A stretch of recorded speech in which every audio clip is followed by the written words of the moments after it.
Implementasi Sistem Penunjang Keputusan, A Micro-Teaching Exploration by Nasya Fikrianti. Halo, Assalamualaikum warahmatullahi wabarakatuh. Perkenalkan, nama saya Nasya Fikrianti dari Program Sistem Informasi dengan NPM 101208838. Di sini saya akan membawakan sebuah micro-teaching mengenai sistem penunjang keputusan untuk memenuhi nilai UTS pada mata kuliah sistem penunjang keputusan. Penasaran? Let's check it out. Oke, kita masuk ke pembahasan pertama, yaitu apa itu sistem penunjang keputusan? Ada yang tahu? Oke, kita bahas bareng-bareng ya. Sistem penunjang keputusan adalah suatu sistem yang membantu pengambilan keputusan dengan memanfaatkan data dan informasi yang tersedia. Lalu, sistem penunjang keputusan ini dapat membantu dalam memilih alternatif terbaik dari beberapa pilihan yang ada. Apa sih contohnya? Salah satu contoh bentuk nyata penggunaan sistem penunjang keputusan dalam kehidupan kita sehari-hari adalah ketika kita memilih menu makanan di restoran. Untuk penjelasannya, kita simak penjelasan berikut ini ya. Seperti yang sudah kita bahas sebelumnya, contoh bentuk nyata penggunaan sistem penunjang keputusan dalam kehidupan kita sehari-hari adalah ketika kita memilih menu makanan di restoran. Bagaimana sih itu? Jadi, misalnya ada seorang pelanggan datang ke sebuah restoran dan ingin memesan makanan. Lalu, restoran tersebut memiliki beberapa menu yang berbeda dong pastinya. Pelanggan tersebut memiliki beberapa kriteria makanan yang ingin dipenuhi, seperti rasa, harga, dan ketersediaan bahan makanan tersebut. Dalam hal ini, restoran dapat menggunakan sistem penunjang keputusan untuk membantu pelanggan dalam memilih menu makanan yang sesuai dengan kriteria yang diinginkan pelanggan. Restoran dapat membuat sistem penunjang keputusan dan memasukkan data tentang menu, makanan, harga, rasa, dan ketersediaan bahan. Kemudian, pelanggan dapat memasukkan kriteria yang diinginkan, seperti rasa, harga, dan ketersediaan bahan tersebut.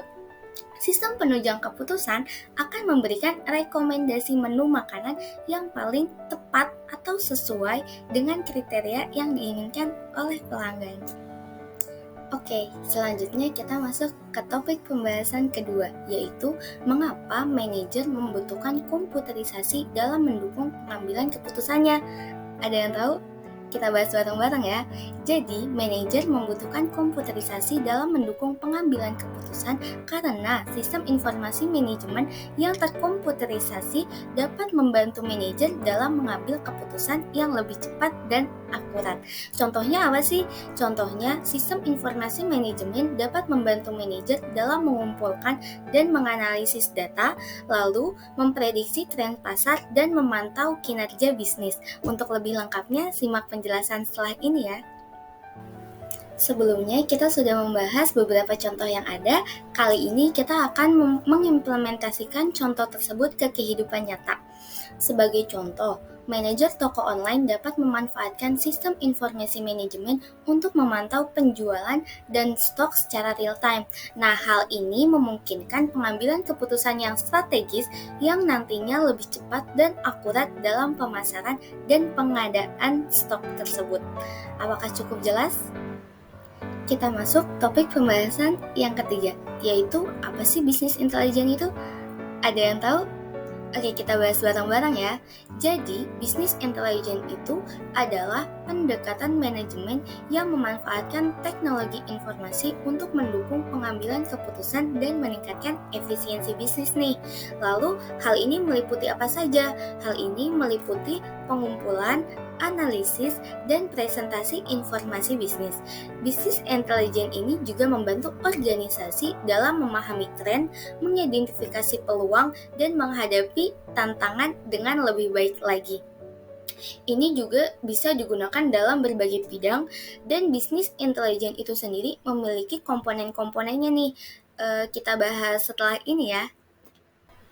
Beberapa komponen penting dalam bisnis intelijen yang sudah kita bahas sebelumnya.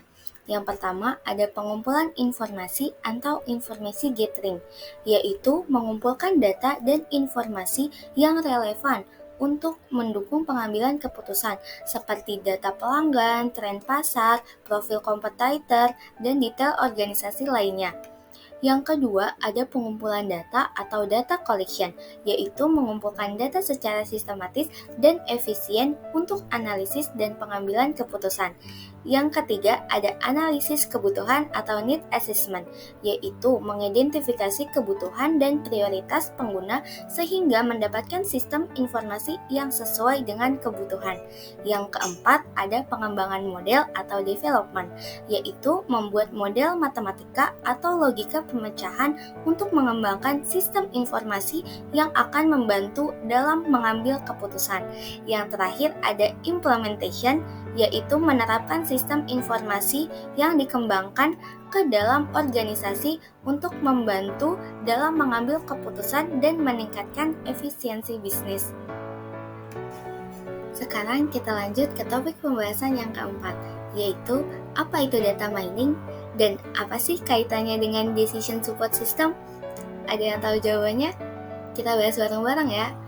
Jadi, data mining adalah analisis data yang melibatkan penggunaan metode analitis seperti jaringan saraf, algoritma genetika, dan pengambilan keputusan untuk membantu pengguna dalam melakukan analisis komputerisasi. Lalu, apa sih kaitannya dengan DSS? Jadi, kaitan di antara keduanya adalah data mining berkaitan erat dengan decision support system yang merupakan sistem yang membantu pengguna dalam mengambil keputusan yang optimal berdasarkan analisis data. Lalu, decision support system ini menggunakan data mining untuk mengidentifikasi pola dan informasi yang relevan tentang data yang sedang dianalisis tersebut. Jadi, data mining dan DSS dapat bekerja sama untuk meningkatkan efisiensi dan efektivitas dalam pengambilan keputusan. Data mining dapat membantu mengidentifikasi pola dan hubungan yang mungkin diintegrasikan ke dalam DSS yang berbasis pengetahuan. Dengan demikian, DSS dapat memberikan dukungan keputusan yang lebih akurat dan efektif berdasarkan analisis data yang dihasilkan oleh data mining. Apakah cukup jelas?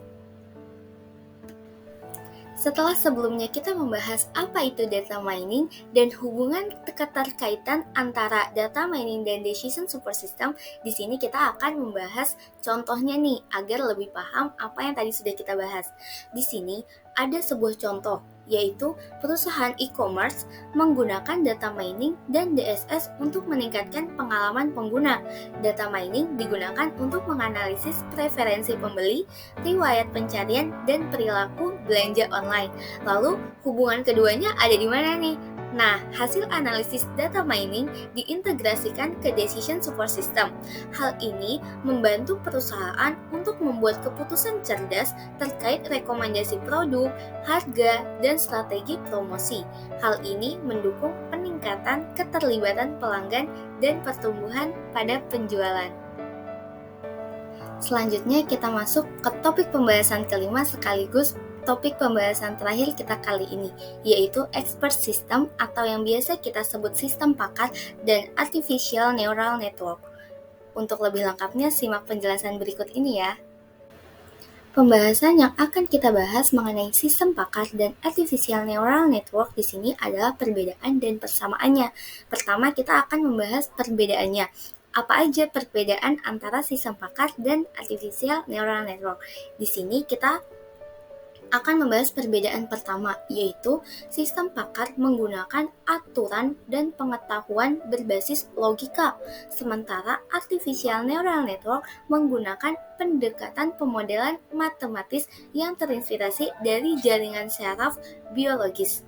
Lalu, perbedaan kedua yaitu sistem pakar biasanya memerlukan pakar manusia untuk menggali pengetahuan dan membuat aturan, sedangkan artificial neural network belajar dari data melalui proses pelatihan tanpa aturan yang tegas.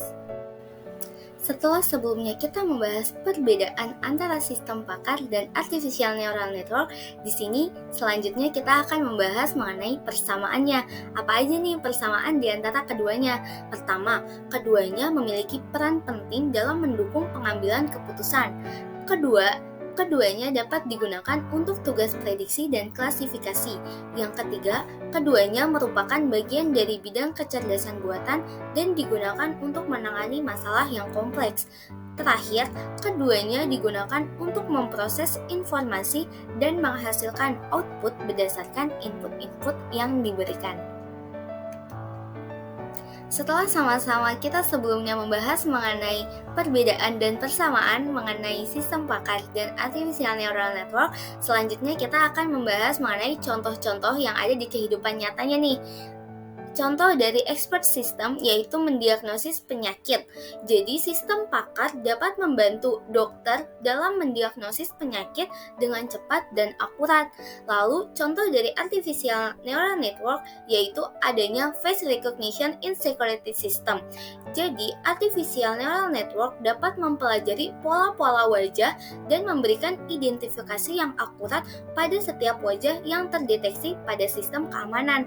Jadi hal ini untuk keamanan bisa terdeteksi tuh, oh ini wajah si ini, begitu. Pembahasan sebelumnya menjadi pembahasan terakhir kita pada pertemuan kali ini. Terima kasih yang sudah menyimak. See you next time. Wassalamualaikum warahmatullahi wabarakatuh.